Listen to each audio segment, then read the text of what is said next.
Well, good to have you with us. 13 minutes away from 8 o'clock. If you've just woken up, by the way, and you're wondering why our studio looks a little bit different, don't worry, those aren't extras behind us. That's everyone taking part in TBCSA 2022. It's the Tourism Leadership Conference here at the beautiful resort of Sun City.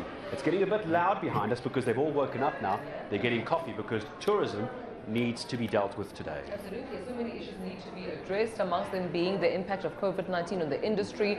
We know that SA Express announcing its liquidation just yesterday, but also investment resources. That is important, just in terms of rebuilding up the tourism sector. That's right, and joining us fresh from the Valley of the Waves, from his early morning swim, Derek Hanekom as well. Don't say no, I know we had spies out there. They saw you taking a dip in the pool. Mr. Hanekom, good morning to you. Thank you very much for joining us this morning. Presidential envoy focusing on investment with a focus on tourism. So as I said before the break, how do these work together? What comes first? Tourism to get more investment, or investment to get more tourism? Well, it's actually an extremely good question because it's a bit of both. In general, people will invest when tourism is growing, or when there's a prospect for growth. And when it's growing, you'll have new hotels, new guest houses opening up, new vehicles, new flights set up. So it is true that the growth of tourism normally would precede investment. But the other side of the equation is right as well. Take Sun City for an example. It becomes the tourism attractor. So you get the normal kind of investment as tourism grows, in hotels, guest houses, in rental cars, etc. But strategic investment also becomes the big tourism attractor. It becomes your destination enhancement. So Table Mountain is there, but it took some kind of foresight to put up a cable car at Table Mountain. So it's that kind of investment makes your destination that much more attractive. But normally, you're quite right. It would be growth which becomes the catalyst for further investment. Just in terms of South Africa as an investment hub, are we attractive? We're still going through stage 2, stage 4 blackouts and load shedding. There's so much in terms of inflation.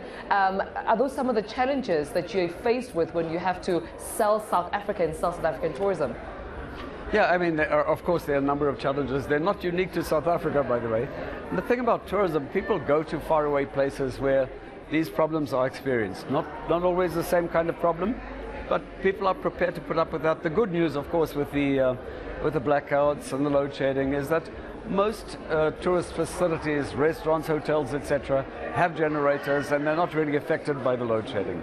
In fact, many people go from their houses to restaurants during load shedding because they're unable to prepare their meals in their own homes.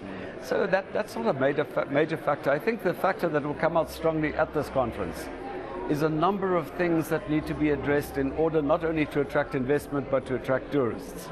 Tourists will not come to tourist-unfriendly destinations, so they won't like it. You've got to make the experience a good one from the moment that they arrive in your country. So that is critically important. But you also have to make it easier for people to come to your country.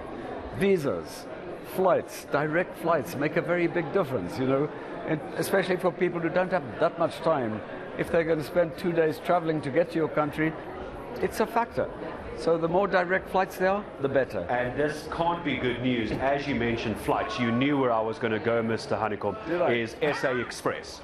We've now got Kulula, we've now got SA Express, and there's a third airline as well, no longer in the skies. From an investment perspective, how does that look for tourism when we can't keep our own planes in the sky? But then practically, to your point, how do we now move these tourists if we're now another airline out of the running?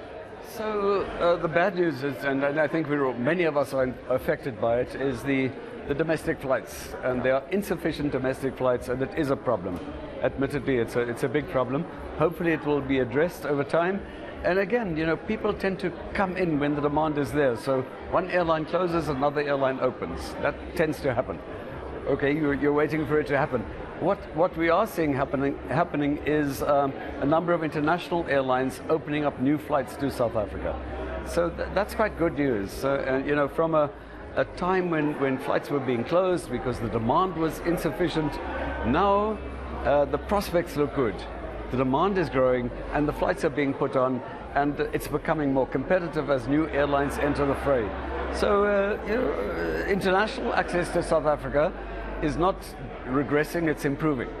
With more flights being put on to more destinations, direct flights to more destinations, or from those destinations to South Africa. But you're quite right. It's not only domestic flights, but also other things impacting on tourism in South Africa. It'll be vocalized here at this conference. These are little things that we need to address as government. We need to work together to address these things that are relatively small, relatively easy to address, but the impact on tourism can be major. And in this particular case, I'm talking about public transport. And there's something called a public transport regulator. And tour operators are finding it enormously difficult to get permits. Some have been waiting for 3 years to get a permit. And one of the worst things is when tourists are affected by it.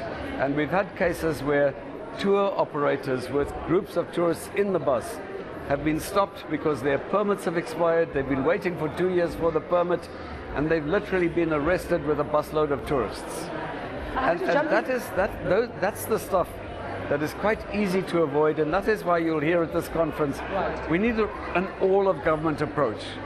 All government departments, especially relevant departments, transport, home affairs, need to be on board if we're going to see the kind of growth, the realization of the massive growth potential that tourism has. And speaking of that growth potential, I have to ask you about small, medium enterprises. How are they picking up? We know some of them unfortunately had to shut down and close shop during COVID-19. Are you seeing a satisfactory number of them, picking up and opening up again? I must say I wouldn't have the stats readily available, but what you're seeing now is a very impressive growth happening. So and the reflection on COVID, there's nothing been as dramatic as COVID.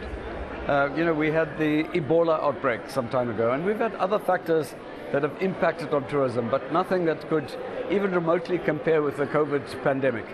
So, but it showed one thing, that the sector is very resilient. And partly because of all of the SMMEs involved. So you have a guest house, you have a bed and breakfast, there's COVID, but you keep going. You don't shut down necessarily.